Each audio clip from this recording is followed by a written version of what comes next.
कि चार गाली निकाल के किसी का अगर रोज़ी रोटी, किसी का अगर वहाँ से अपना ग्राफ ऊंचा होता है तो हमें दिक्कत नहीं होनी चाहिए। कहीं पे रहे, दुश्मनी रहे, छाँव के अंदर रहे। और वज़न चाहे सेहत का हो चाहे सियासी हो, जिनको दिखता है, जिनको लगता है, तो ये सब लोगों के सामने है। श्यामलाल जी ने कहा कि मैं उनको तो नेता मानता ही नहीं हूँ। गरिमा के अंदर ही रह के कोई बात यहाँ पे करनी चाहिए। सियासी नेता और मंत्री के तौर पे रहते हुए कुछ जिस ढंग से बातें यहाँ पे सुनने को मिली। बल्ला साहब कैबिनेट की मीटिंग होती थी, वहाँ सो जाते थे। अब उनको कोई अच्छा ही नहीं लगता कांग्रेस में। गुस्सा क्यों है इतना कांग्रेस के लिए, उनके लिए? अब वो बेहतर समझ सकते हैं, लेकिन हमें अपनी गरिमा का ध्यान रखना है। हमें अपने साथियों के बारे में इस ढंग से टिप्पणी करने से पहले 10 बार सोचना है। हम एक्सीडेंटल मिनिस्टर नहीं बने, हम वर्कर से मिनिस्टर तक पहुंचे हैं।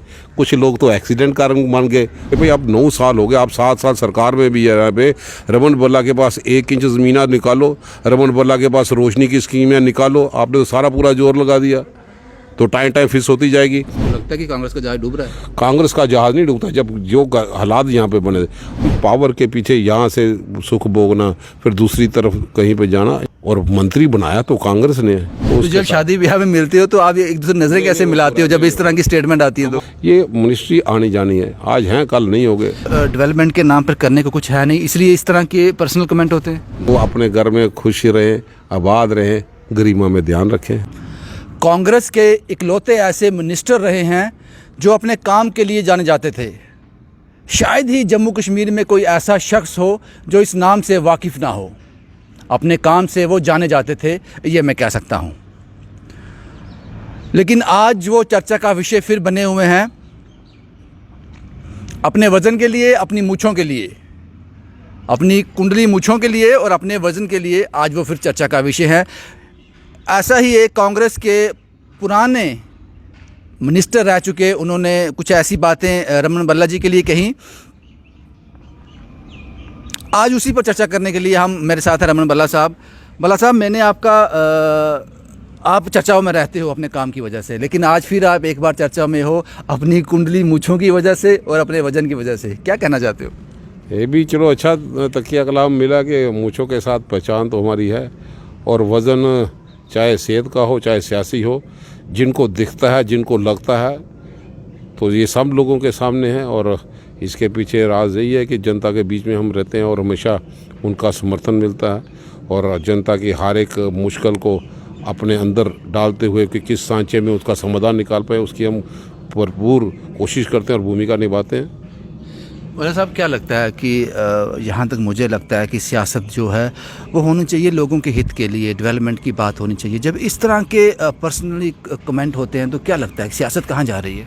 हाँ, सियासत का तो जो सियासी वर्कर होगा, जिसकी पैदाइशी सियासी संघर्ष उसने सड़क से किया होगा, तो शायद हर एक गरिमा का वहाँ पे ध्यान यहाँ पे रखता है। और मैं समझता हूँ कि आपका इशारा किस तरफ यहाँ पे होगा। मैं कांग्रेस के फॉर्मर मिनिस्टर श्यामलाल जी की बात कर रहा हूँ। कभी वो कांग्रेस का हिस्सा थे, आज भारतीय जनता पार्टी का हिस्सा है।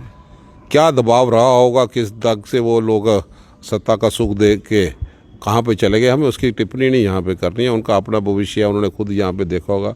तो मैं समझता हूँ कि गरिमा के अंदर ही रह के कोई बात यहाँ पे करनी चाहिए। सियासी नेता और मंत्री के तौर पे रहते हुए कुछ जिस ढंग से बातें यहाँ पे सुनने को मिली, अफसोस है कि इस तरह की मर्यादा का उल्लंघना कहीं ना कहीं यहाँ पे हुई है। और हम किसी के बारे में कुछ नहीं कहते, और इसका जवाब देना मैं कहता हूँ अपनी तौहीन समझता हूँ कि इस बेतुकी चीज़ों को बयान करना होगा। और अगर किसी को किस ढंग से हमारे बारे में टिप्पणी करके किसी भाजपा के तरफ से वाह अगर लूट ले, किसी की दुकानदारी चले, तो हमें कोई एतराज़ नहीं है। उन्होंने ये भी कहा कि गुलाम नबी आज़ाद साहब जो हैं चीफ मिनिस्टर रह चुके हैं जम्मू कश्मीर के, उन्होंने कहा, श्यामलाल जी ने कहा कि मैं उनको तो नेता मानता ही नहीं हूँ। अब गुलाम नबी आज़ाद हमारे पार्टी के अहम रोल यहाँ पे करते रहे। किसी के कहने पे कोई नेता छोटा बड़ा नहीं होता, उसका कार्यशैली, उसका काम यहाँ पे है। पहले तो यही लोग उनके साथ यहाँ पे काम करते थे, आज भी यहाँ पे काम करते हैं। तो उसके बारे में मैं समझता हूँ कि वो बेहतरी यहाँ पे जानते होंगे भाई किस ढंग से किस रोल पे यहाँ पे था। उनको तो आज कांग्रेस का कोई अच्छा ही नहीं लगता, क्योंकि जब स्ट्रगल की बात है, हम वो पैदाइशी कांग्रेस के हैं आंधी आए, तूफान आए, अच्छे दिन आए, बुरे दिन आए, कांग्रेस की आइडियालॉजी के साथ हम खड़े हैं। हम पावर के पीछे यहाँ से सुख भोगना फिर दूसरी तरफ कहीं पे जाना, ये हमारा नहीं। हम सिद्धांतों पे लड़े हैं और आज भी लड़ेंगे। लीडरशिप का क्राइसिस हो सकता है, क्या है, लेकिन उस विचारधारा के साथ जिसके साथ जुड़ के हम लोगों मंत्री भी बने, और मंत्री बनाया तो कांग्रेस ने, कोई दूसरी पार्टी ने। किसी हमको भी अगर मंत्री बने तो आज अगर पार्टी मुश्किल दौर में है तो अगर हम मंत्री बने हैं तो संतरी बन के काम करते, हमें कौन सी शर्म है? हमें संतरी बन के काम करना है, लोगों के हकों की रखवाली करनी है। कम से कम अगर कोई, मैं ये नहीं कह सकता भी कोई किसी का क्या बयान आया, कम से कम हम लोग कांग्रेस में कह के टोल प्लाजा का विरोध तो करते हैं, ये लोग विरोध नहीं कर सकते। कोरोना की बीमारी के कारण कोई लोग मंत्री रहे हैं, हम लोग कहते हैं ऑक्सीजन के कारण आदमी मर गए, ये मंत्री नहीं कह सकते भी ऑक्सीजन के कारण मंत्री। हम कह सकते हैं कि आपने हमारे जम्मू कश्मीर के लोगों का रोज़गार छीना, ये मंत्री जो बयान देते हैं वो नहीं कह सकते। कभी गवर्नर साहब 50,000 नौकरी बताते हैं, मोदी साहब 2 करोड़ नौकरी बताते हैं। अब विजन डॉक्यूमेंट भाजपा लेके आते हैं 70,000 नौकरी देंगे। भाई 50,000 का क्या हुआ, 2 करोड़ का क्या हुआ, और इनका क्या होगा? नौजवानों के ज़ख्मों पे नमक छिड़कने की बात हम लोग नहीं कर सकते। हम करते हैं, विरोध करते हैं कि आपने SRO 200 लगा दिया, 202। आज नौजवानों की क्या हालत है? आप कंट्रैक्चुअल PDD के जो PHE के डेली वेजेस की क्या हालत है? कौन जिम्मेवार है? किसके पास मंत्रालय था? तो ये साहब ये बताएं, उन्होंने जो आरोप लगाए हैं, आप कहीं ना कहीं आपकी छवि पर असर पड़ता है कि कुछ ऐसा वर्ग भी है जो यकीन कर लेता है। उन्होंने कहा कि बल्ला साहब कैबिनेट की मीटिंग होती थी, वहाँ सो जाते थे। क्या लगता है आपको, ये किस तरह? ये उनका अपना मानना होता है, सोते थे, ऐसे फैसले यहाँ पे होते हैं। ये उनको देखा होगा कोई किस ढंग से कौन किसका इशारा किया होगा। अब उनको कोई अच्छा ही नहीं लगता कांग्रेस में। गुस्सा क्यों है इतना कांग्रेस के लिए, उनके लिए? अब वो बेहतर समझ सकते हैं, जब यहाँ पे नेता थे बड़े, सब लोग मानते थे, लेकिन हमारा साथी है, हमारा एक अच्छा दोस्त है, और हम इकट्ठा काम यहाँ पे किया, हम दोनों कैबिनेट मिनिस्टर हैं। वो क्या कहते हैं ये उन पे है, लेकिन हमें अपनी गरिमा का ध्यान रखना है। हमें अपने साथियों के बारे में इस ढंग से टिप्पणी करने से पहले 10 बार सोचना है कि हम क्या बातें करें या नहीं करें। ये छोटी छोटी दुनिया देखती है, कौन कैबिनेट में सोता है, क्यों कैबिनेट में क्या रोल रहा है, किस ढंग से PHE के डेली वेजर को क्या हशर हुआ, क्या पहले इस्तीफा दिया, ये सब दुनिया जानते हैं। अब वो हमारा साथी है, मैं दिल से कदर करता हूँ, सम्मान करता हूँ। हमारे मंत्री रहे, बात होती है उनसे? नहीं, बात जब कांग्रेस में नहीं रहे तो फिर हमारा कोई संपर्क उससे नहीं, वो नहीं। इंडिविजुअली कहीं पे शादी ब्याह में हो गया, हम आइडियोलॉजी के साथ जुड़े। तो जब शादी ब्याह में मिलते हो तो आप एक दूसरे नजरें कैसे मिलाते हो जब इस तरह की स्टेटमेंट आती है? तो हमारा वो किसी का अपना, अगर मैं किसी ढंग से कोई ऐसा बयान दूं तो उसके लिए मैं जिम्मेवार हूं ना। दूसरे आदमी की तरफ से जिसने किया उसका क्या रवैया? हम तो प्यार से झुक के हाथ जोड़ के सिर्फ वक्त निकालते हैं। ये मिनिस्ट्री आनी जानी है, आज हैं कल नहीं होगे। सियासत में इन बातों ज़रूरी होता है करना, क्योंकि इससे कोई लाभ होता है? देखो, प्रोफेशनल एथिक्स होता है, और प्रोफेशनल एथिक्स के मुताबिक हमें वही बातें करनी चाहिए जो आम लोग भी सुने। और मैं नहीं समझता कि इससे कोई आम जनता को उसके कमेंट पढ़े आप, उसके 100 में से 90% तो लोगों ने रिजेंटमेंट शो की जिस ढंग की टिप्पणी यहाँ पे की।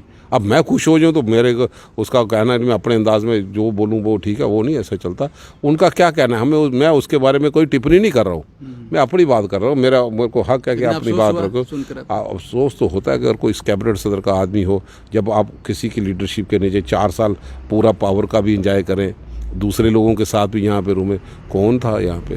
तो आज अगर पार्टी यही होते हैं, जब जहाज़ डूबने लगता है तो चूहे पहले सबसे पहले भागते हैं, लेकिन जहाज़ जब खड़ा होता है। आपको लगता है कि कांग्रेस का जहाज़ डूब रहा है? कांग्रेस का जहाज़ नहीं डूबता। जब जो हालात यहाँ पे बने, आज तो भाजपा की जन विरोधी नीतियों से कारण मैं समझता हूँ, आप देख रहे हैं DDC के चुनाव में क्या असर होगा। जनता आज जो हर इलाके से, कांग्रेस आज फिर भी बलबूते पे। आज देखो पंजाब में आंदोलन है, हरियाणा में आंदोलन है, किसानों का आंदोलन है। लोग पार्टी उनके भाजपा के छोड़ के अकाली दल हो, आपने हरियाणा की दूसरी कोलिशन पार्टनर उनका भी बयान यहाँ पे देखा। ये जनहित की बातें हैं, हमें उनके साथ खड़ा रहना है। सरहद में रहने वाले लोगों की परेशानी है, उनके साथ खड़ा रहना है। आप शेड्यूल कास्ट, OBC सब लोगों की रिजर्वेशन तोड़ दे तो बात करने वाला नहीं। आप विरोध का सुर तो उठाना पड़ेगा। हम अपोजिशन में हैं, हेल्दी अपोजिशन करेंगे, और अपोजिशन हेल्दी हो, किसी के पर्सनल लेवल पे नहीं भी किस ढंग से टिप्पणी। आप टिप्पणी करके किसी अपनी जिस पार्टी में हम गए हों तो उसको वो लगे कि जनाब ये बहुत अच्छा आदमी है, किसी को गाली, 4 गाली निकाल के किसी का अगर रोज़ी रोटी, किसी का अगर वहाँ से अपना ग्राफ ऊंचा होता है तो हमें दिक्कत नहीं होनी चाहिए। कहीं पे रहे, दुश्मनी रहे, छाँव के अंदर रहे। ये आप जो मूँछों में कुंडली डालते हो, शुरू से डालते हो ऐसे ही आप? ये शुरू से यहाँ पे रहेगी कि हर एक साथी की कदर यहाँ पे करते हैं। और ये अपना डोगरा कल्चर है, डोगरा कल्चर। डोगरा कल्चर जिन ताकतों ने हमारे डोगरा शासक प्रदेश को तोड़ कुंडलियाँ दिया। आप किसी को क्यों खल रही हैं इतनी? अब किसी की बौखलाहट हो तो मैं कह नहीं सकता हूँ, फ्रस्ट्रेशन हो तो मैं कह नहीं सकता हूँ। सुर्खियों में आने से कुछ ऐसी बातें हैं, कोई किसी ढंग से सोचता है, हमें कोई लेना देना नहीं है। लेकिन ये बात है, ये कुंडली मूछे अब जिन लोगों ने डोगरा प्रशासित प्रदेश को तोड़ ही दिया। आज मेरा आप कैमरा लगाओ तो चूड़ीदार पजामा डोगरों का है। हमें दुख है कि जब डोगरा प्रदेश रियासत को भाजपा के जय चंदों ने जिसके साथ शामिल होकर समर्थक टिप्पणी जो भाषा बोलते हैं कि जम्मू कश्मीर की धज्जियाँ उड़ा दी, डोगरा शासक को ज़मीन में लटा दिया, तो फिर वो टिप्पणी और बयानबाजी यहाँ पे करें। आपको लगता है कि उनके पास डेवलपमेंट के नाम पर करने को कुछ है नहीं, इसलिए इस तरह के पर्सनल कमेंट होते हैं? मैं समझता हूँ कि अब किसी के बारे में हंसी भी आती है हमें से, मैं हंसते हंसते ही फिर भी एंजॉय करते हैं, लाइट मूड में लेते हैं। अब लोगों का काम है ऐसा कहना, लेकिन किसी दूसरे साथी ने नहीं कहा। और मैं समझता हूँ कि आज भी उनके हमारी जो हमारी का हिस्सा थे कांग्रेस के। हम एक्सीडेंटल मिनिस्टर नहीं बने, हम वर्कर से मिनिस्टर तक पहुँचे हैं। कुछ लोग तो एक्सीडेंट कारण बन गए। हादसा क्या होगा, कौन आदमी था एमएलए, किसकी बुनियाद पे ज़मीन किसने वहाँ पे फर्टाइल की, कौन यहाँ पे काबज़ हो गया, तो इशारों में बातें आप भी समझते हैं। लेकिन हमारा साथी है, मित्र है, भाई है, हम कोई ऐसी बात नहीं करेंगे। रमन बल्ला साहब, आपने बड़ी अच्छी बात की, बड़े अच्छे ढंग से इसको लिया। ये भी जानना चाहेंगे कि काफ़ी लोगों में एक विडंबना है, अभी सोशल मीडिया का ज़माना है, तो कोई एक भी बात निकल जाती है तो दूर तक चली जाती है। कहा जाता है कि रमन बल्ला साहब कभी लैंड स्कैम में इसमें कुछ आ रहा है, उसमें आप क्या कहना चाहते हो? क्योंकि आपकी तरफ से जो बयान आएगा वो लोगों को एक सच्चाई पता के ज़रिए आपको समझाना चाहता हूँ। ये लोग वेस्टेड इंटरेस्टेड होते हैं, जिनको बौखलाहट है। तरह की सारे हाई कोर्ट ऑनरेबल कोर्ट ने केस डिसमिस कर दिए। अभी कल ही कोई आर्डर आया जिसमें हमारा जिक्र नहीं था। अब किसी ने कंकाक्टेड स्टोरी बना के मनगढ़ंत कहानी लिखता रहे। जब फाइनल होगा हम जुडिशली फाइट करेंगे। और मैं दावे से कह सकता हूं कि जहां पे बताया भी रमन बल्ला का सरकारी ज़मीन पे 1 इंच ज़मीन नहीं, पर 11 साल, आपको 9 साल हो गए, 10 साल हो गए, हाई कोर्ट में आपने रिट कर दी, और पूरे जजेस के ज़रिए पूरी डिमार्केशन विजिलेंस ने हो, रेवेन्यू हो, दूसरी सब अदारों ने करके स्टेटस रिपोर्ट कोर्ट में सौंप दी पे रमन बल्ला के पास 1 इंच ज़मीन नहीं। तो जब जुडिशली अगर हम फाइट करेंगे, मैं समझता हूँ 1 इंच भी ज़मीन है तो कौन रोक रहा है भाई? आपके हाथ बंदे, आप उठाओ को ले जाओ, मैं आपके साथ हूँ। लेकिन रमन बल्ला इसी चीज़ों में आने वाला नहीं है। रमन बल्ला लोगों की आवाज़ को बुलंद करेगा।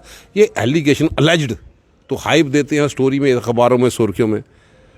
रमन बल्ला एक मजबूत और जो चमड़ी मोटी रख के राजनीति में आया है, कांटे भी है, फूल भी है, बर्दाश्त करने। लेकिन इस तरह से प्रहार कि वो इस ज़मीन में जो चुनाव यहाँ पे हो रहा है, डीडीसी चुनाव में मेरी रोकथाम कम होगा, वो कोई दुनिया की ताकत नहीं कर सकती। हम बड़े पैमाने पे लोगों की बात रखेंगे। भाई अब 9 साल हो गए, आप 7 साल सरकार में भी है यहाँ पे। रमन बल्ला के पास 1 इंच ज़मीन निकालो, रमन बल्ला के पास रोशनी की स्कीमें निकालो, आपने तो सारा पूरा जोर लगा दिया, तो टाइम फिक्स होती जाएगी। अब अखबारों में कोई अपनी मनगढ़ंत कहानी बना के, कल भी मैंने देखा आज तो, लेकिन हमने जब ऑर्डर निकाला कोर्ट का, ऑनरेबल हाई कोर्ट का जजमेंट का, वहाँ पे कोई रमन बल्ले का जिक्र नहीं कि रमन बल्ले ने सरकारी ज़मीन पे बनाया। तो ये वक्त तय करेगा ना।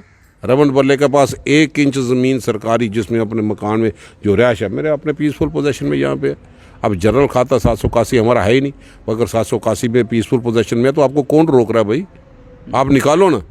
ऐसे लोगों को डिफेम और दूसरी ऐसी फिलहाल के जो हरकतों से कि हम लोग जो हैं वो लोगों के बीच में नहीं जाए। जनता समझ चुकी है कि आप 7 साल यहाँ पे हो गए, पीडीपी कोलिशन में, पावर में आप हो, दिल्ली में आप हो, जम्मू में आप हो, सब, तो कौन इनको रोक रहा है?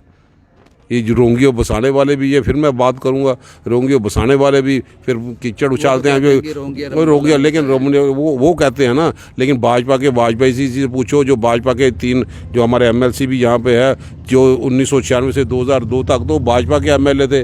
रोंगियों आप ही पता कर ले, उनसे पूछे अभी कब आए थे, वो बोलेंगे 1996 में आए।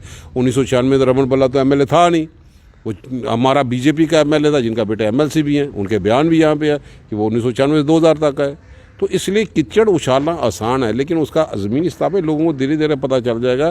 कि लोगों को बड़ी उम्मीद थी कि रोशनी यहाँ पे रमन बल्ला के बाद पता नहीं कितनी ज़मीन, कहाँ कुछ नहीं निकलेगा।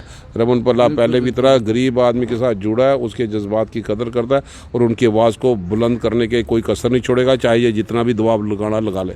एक आखिरी सवाल सर, एक आखिरी सवाल। श्याम लाल जी भी आपको देख रहे होंगे, उनके लिए कोई मैसेज, कोई यहाँ से कुछ कहना चाहते हैं? हमारी यही दुआ है कि वो जहाँ पे बड़े आगे आगे अच्छी चीज़ों पे पहुँचे, वो हमारे पे नहीं, वो अपनी ये करबट लेता है, अपने ढंग से काम करे।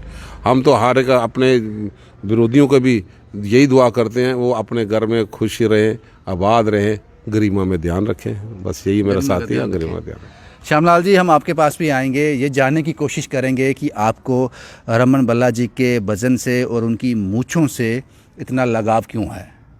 ये हम आपसे बात करेंगे, ज़रूर जानना चाहेंगे कि, लेकिन रमन बल्ला साहब ने कहा है कि वो आपसे बहुत प्यार करते हैं और इस पर बात नहीं करना चाहते, लेकिन उनको दुख है, उनको दुख ज़रूर है कि इस तरह की जो बातें उन्होंने सुनी। लेकिन हम आपसे बात करेंगे, इस पर आपसे भी चर्चा करेंगे कि आपका इतना इंटरेस्ट क्यों है। जम्मू से शुभम कुमार के साथ Ravindra Singh, the state sentinel के लिए।